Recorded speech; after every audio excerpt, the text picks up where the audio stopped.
Në kuadrin e angazhimit në qendrën ABA, do trajtojmë sot një problematikë fitosanitare jashtëzakonisht të rëndësishme, e cila është syri i pallojt dhe përcaktimi e infeksioneve latente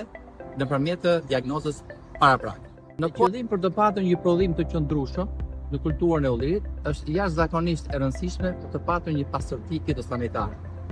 Dhe që të kemi pasërti fitosanitare është shumë e rëndësishme për gjithë specialistët dhe fermerët të bëjnë një monitorim në intervale kohe të barabarta. Kjo do të thotë që çdo javë ne duhet patjetër që të jemi pranë kulturës së ullirit për të parë çfarë problemesh kemi. Në kushtet aktuale,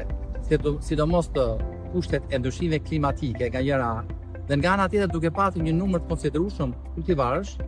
vlen të theksojmë që kemi edhe problematika të mpreta nga syri i pallojt, i cili është një smundje, një patogjen që në fakt ka dy momente shumë intensive për prekjen e kulturës së ullirit, që është pranvera dhe jeshta, por siç thash paraprakisht,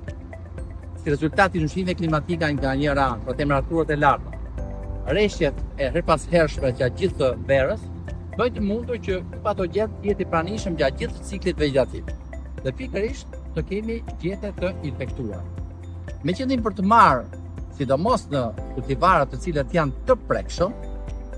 për të qenë të kujdesshëm në marrjen e masave të kontrollit,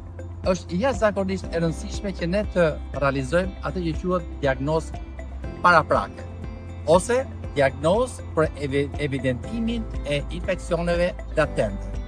Për të gjithë specialistët, por edhe për fermerët, do rekomandonim thjesht, është një metodë shumë e thjeshtë, e cila realizohet dhe është e justifikueshme në kushtet fushore për të ndjekur dinamikën e prekjes, pra përqindjen e prekjes nga syri i pallojt. Në këtë kushte duhet të përgatisim një tretësirë apo si një solucion 5% hidroksid me hidroksid natriumi, dhe pasi ta kemi përgatitur këtë tretësirë 5% me hidroksid natriumi, në pozicione të caktuara duhet të marrim gjethe rastësisht dhe këto gjethe t'i zhyshim pastaj në këtë tretësirë. Për gjethet e reja, merren këto mostra, zhyten dhe solucioni le të jetë në temperaturën e ambientit, në temperaturën e dhomës. Dhe pas 2-3 minutash do shikojmë nëse do kemi infeksion latent në pjesën e sipërme të gjethes, do të na shfaqen njolla të errta, të cilat janë në formë rrethore, por të errta, dhe këto njolla të errta nuk bëjnë gjë tjetër vetëm se tregojnë që ne kemi infeksion latent nga syri i pallojt. Gjithashtu, e rëndësishme është të evidentojmë dhe infeksionin në gjethet e vjetra. Veprojmë në të njëjtën mënyrë, duke marrë 100 gjethe, këto 100 gjethe i fusim përsëri në këtë solucion hidroksid natriumi 5%, por e rëndësishme është që temperatura e solucionit të jetë 50 deri në 60 gradë. Dhe për 2-3 minuta, nëse do kemi edhe këtu infeksione latente, do të shfaqen në pjesën e sipërme të gjethes njolla të errta, të cilat janë në formë rrethore. Ajo çka është e rëndësishme në kushtet e fushës, këto njolla të errta janë opake, që do thotë që nëse ne i shikojmë në dritën e diellit, ato nuk janë të tejtukshme. Dhe pikërisht këtu është diferenca ndërmjet patogjenit të syrit pallojt dhe patogjenëve të tjerë. Patogjenët e tjerë janë të tejtukshëm, ndërsa patogjenit të syrit pallojt, pra kjo smundje nuk është njollat nuk janë të tejtukshme. Pikërisht kjo si thuash orientimi në kushtet e fermës. Kështu që në këto kushte do thoja është shumë e rëndësishme, sidomos për kultivarët e prekshëm, sidomos në zonat fushore ku agresiviteti i këtij patogjeni është i lartë, duhet patjetër që ne në këtë periudhë ta kryejmë këtë diagnozë për evidentimin e